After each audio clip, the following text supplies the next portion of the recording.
이 새벽 우리에게 주신 하나님 말씀은 누가복음 13장 1절에서 21절까지의 말씀입니다. 누가복음 13장 1절에서 21절까지입니다. 우리 하나님의 말씀을 다 함께 받들어 읽겠습니다. 그때 마침 두어 사람이 와서 빌라도가 어떤 갈릴리 사람들의 피를 그들의 제물에 섞은 일로 예수께 아뢰니 대답하여 이르시되 너희는 이 갈릴리 사람들이 이같이 해 받음으로 다른 모든 갈릴리 사람보다 죄가 더 있는 줄 아느냐? 너희에게 이르노니 아니라 너희도 만일 회개하지 아니하면 다 이와 같이 망하리라. 또 실로암에서 망대가 무너져 치어 죽은 18사람이 예루살렘에 거한 다른 모든 사람보다 죄가 더 있는 줄 아느냐? 너희에게 이르노니 아니라 너희도 만일 회개하지 아니하면 다 이와 같이 망하리라. 이에 비유로 말씀하시되 한 사람이 포도원에 무화과 나무를 심은 것이 있더니 와서 그 열매를 구하였으나 얻지 못한지라. 포도원 지기에게 이르되 내가 3년을 와서 이 무화과 나무에서 열매를 구하되 얻지 못하니 찍어버리라. 어찌 땅만 버리게 하겠느냐? 대답하여 이르되 주인이여 금년에도 그대로 두소서. 내가 두릅하고 거름을 줄이니 이후에 만일 열매가 열면 좋거니와 그렇지 아니하면 찍어버리소서 하였다 하시니라. 예수께서 안식일에 한 회당에서 가르치실 때에 18회 동안이나 귀신 들려 앓으며 꼬부라져 조금도 펴지 못하는 한 여자가 있더라. 예수께서 보시고 불러 이르시되 여자여 내가 내 병에서 놓였다 하시고 안수하시니 여자가 곧 펴고 하나님께 영광을 돌리는지라.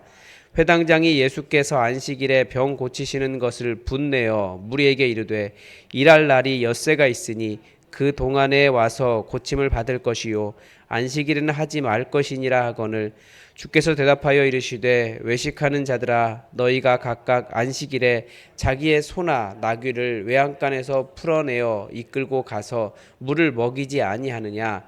그러면 18회 동안 사탄에게 매인바된 이 아브라함의 딸을 안식일에 이 매임에서 푸는 것이 합당하지 아니하냐.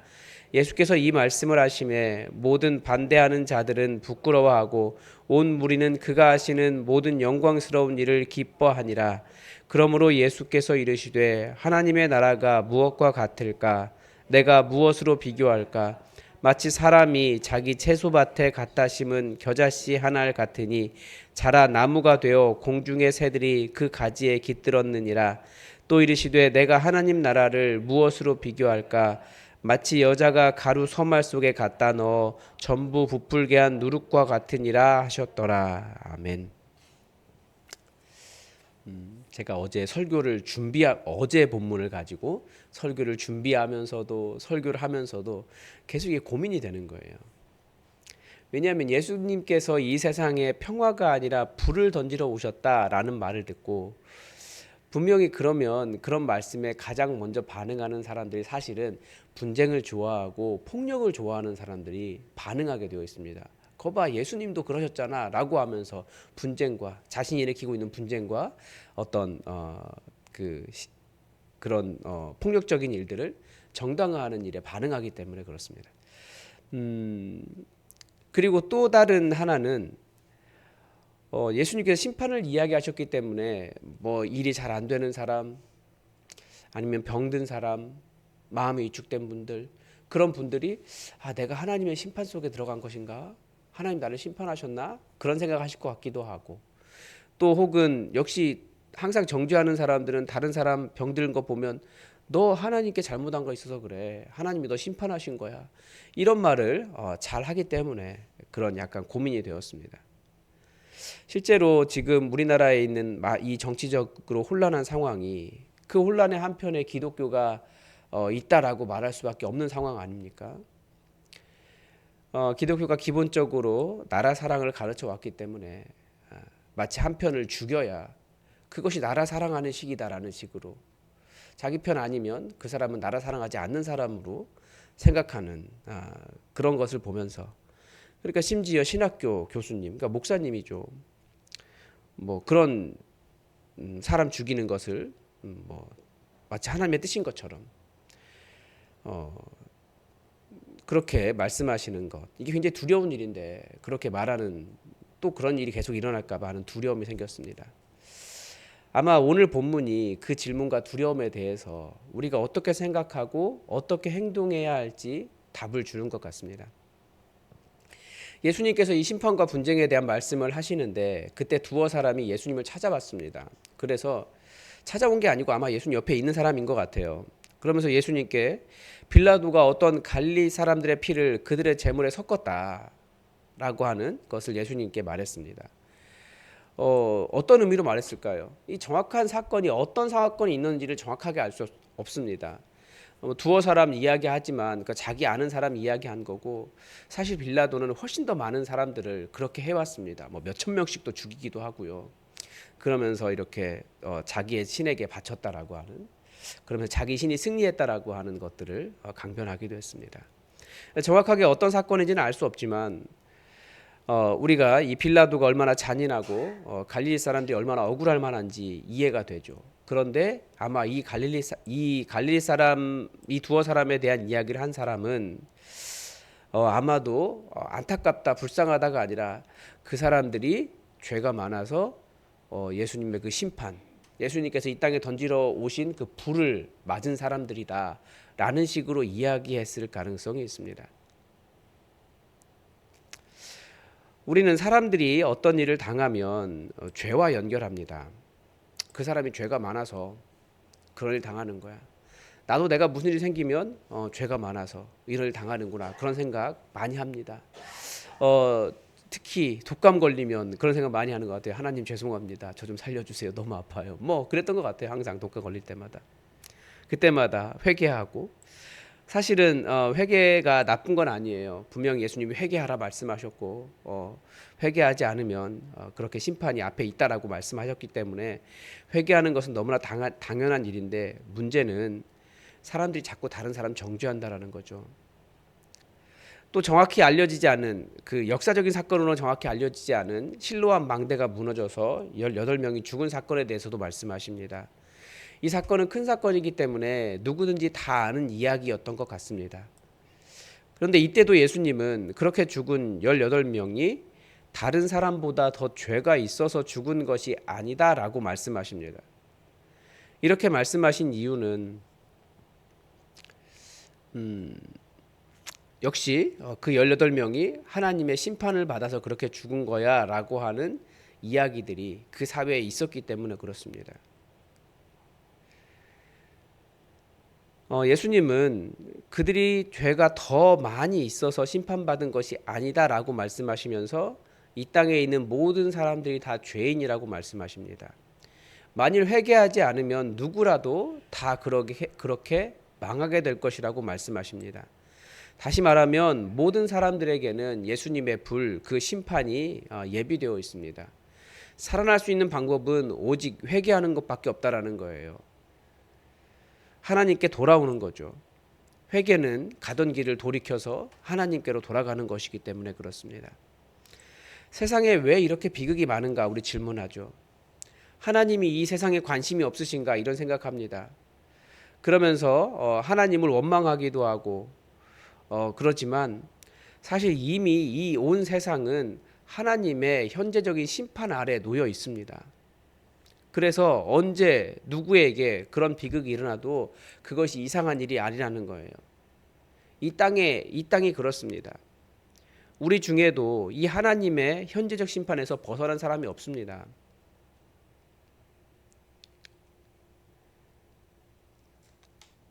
그래서 우리 하나님, 저에게 왜 이런 일이 일어납니까? 하나님, 왜 저 하나님 잘 섬기는데 저런 사람들에게 저런 일이 일어납니까? 그런 해석되지 않는 질문들을 우리가 많이 던지지만 분명히 이 땅은 하나님의 현재적인 심판 아래 놓여 있는 세상이라는 거예요. 그리고 이 땅은 다 죄인이기 때문에 이 세상에서 그런 일이 일어날 수 있다라고 가르쳐 주고 있습니다. 다만 예수님은 그런 현재적 심판이 예수님의 은혜 때문에 지연되고 있다라고 가르쳐 주고 계세요. 예수님께서 그러면서 열매 맺지 못하는 무화과 나무와 포도원 지기 비유를 하십니다. 포도원에 무화과 나무를 심었어요. 포도원에 포도를 심어야 되는데 무화과 나무를 심었다는 것은 뭔가 목적이 있는 거죠. 주인이 3년이나 그 무화과 나무에서 열매를 찾았는데 열매를 맺지 않는 거예요. 그러니까 이 세상이라고 하는 포도원에 우리 같은 무화과 나무를 심으신 거예요.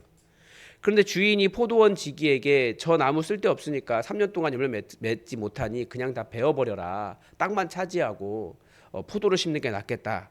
뭐 그런 의미일 수도 있는 것 같아요. 그런데 포도원 지기가 주인을 말립니다. 아니 금년에도 그대로 좀 두시죠. 제가 거름도 주고 잘 가꿔 볼게요. 이후에도 만일 열매가 없으면 그때 찍어 버리시죠. 라고 주인을 말렸다는 거예요. 무화과 나무는 포도원지기 때문에 심판이 지연된 겁니다. 즉 우리 상태는 하나님께서 언제 심판하셔도 이상하지 않은 죄악된 상태입니다. 다만 예수님 때문에 주님 오시는 그날까지 그 심판이 지연되어 있는 상태입니다. 회개하지 않으면, 예수님께로 돌아오지 않으면, 예수님께서 말씀하신 변화가 일어나지 않으면 그 현재적 심판이 곧 내 것이 될 것이라는 거죠. 아주 무서운 말씀이죠. 또 은혜가 있어요. 그런데 우리가 이 말씀만 봐서 그렇지 그날에, 주님 오시는 그날에 주님께서 그 사람 죄인 맞습니다. 그러나 그 사람의 모든 죄는 내가 다 치렀습니다. 그러니까 그 사람은 무죄입니다. 라고 하면 우리 살아나는 거예요. 죄악된 인간은 자꾸 다른 사람 죄를 지적하면서 저 사람은 죽여도 되는 사람, 더 악한 사람이야 라고 타인을 악마화하는 것이 이 세상입니다. 물론 사회적인 혼란과 분열과 불안을 막기 위해서 공적으로 죄를 지적하는 제도가 있습니다. 그것을 재판이라고 이야기합니다. 그래서 성경은 이 재판이 공정하지 않은 사회를 불의하다라고 가르쳐 줍니다. 정의로운 사회를 위한 마지막 보루가 바로 공정한 재판인 거죠.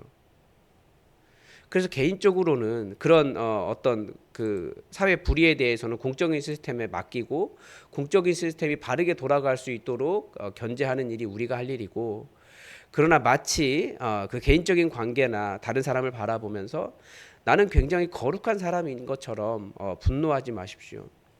어떤 사람이 곤란한 일을 당하면 함부로 저 사람이 하나님께 심판받았어 이런 말을 하지 마시기 바랍니다. 그 내용이 바로 그 다음에 나와 있는 안식일에 꼬부라진 여자를 고치신 내용과 겨자씨와 누룩의 비유와 연결되어 있습니다. 예수님의 안식일 치유 사건이 나오죠. 18년 동안이나 귀신 들려 앓고 꼬부라져 몸을 펴지 못하는 여인이 있었어요. 얼마나 힘듭니까? 그러자 예수님께서 그 여인을 치유하셨습니다. 그러자 회당장이 예수님을 향해 분노합니다. 회당장이 분노한 이유가 무엇입니까? 잘 보면 치유하지 말라는 것이 아니에요. 다만 안식일은 하지 말아라 라는 거예요. 얼핏 들으면 말이 되는 것 같아요. 그런데 여기에는 지독한 정죄가 있는 거죠. 자기는 죄가 없고 다른 사람은 죄가 있다는 사람의 태도가 이것입니다. 자기가 죄가 없고 거룩한 자다라고 생각하는 이유가 안식일을 잘 지켰기 때문에, 자기들의 법을 잘 지켰기 때문이라는 거예요. 그런데 정말 예수님께서 원하신 거룩한 자는 무엇입니까? 사람 불쌍한 줄 알고 아픈 사람 치유하는 거예요. 어떤 규정 근거에서 나는 거룩하다라고 말하는 그것이 거룩이 아니라는 거죠. 진짜 거룩은 더 사랑하는 거라는 거예요. 오늘 여러 가지 많은 제약들이 있어요. 이것은 이래서 안 되고 저것은 저래서 안 되고. 그래서 사랑하기를 포기를 해요. 그러면 그게 죄고 악한 것이에요. 그 다음에 나오는 겨자씨와 누룩 비유는 약간 좀 다르게 해석되는 것 같아요. 이 문맥 속에서.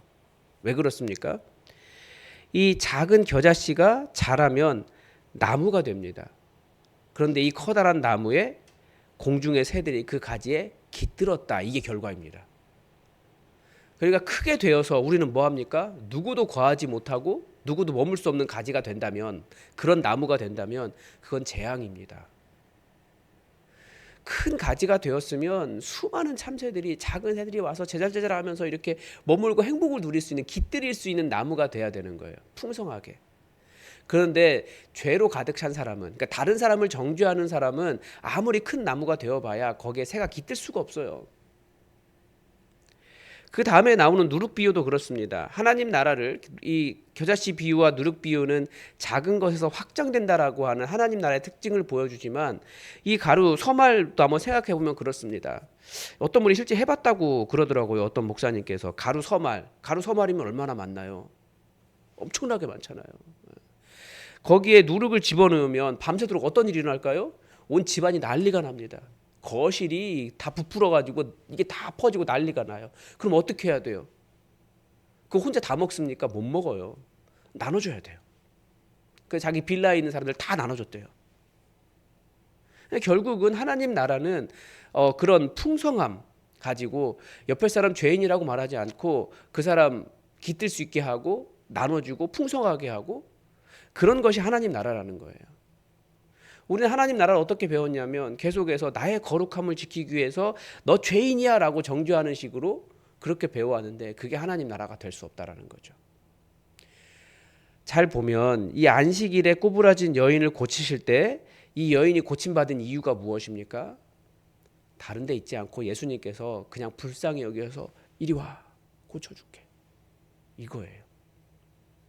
회개했기 때문도 아니고, 이 여인이 더 거룩했기 때문도 아니고, 이 여인이 죄가 없어서가 아니에요. 예수님이 불쌍히 여기셔서 이리 와 고쳐줄게.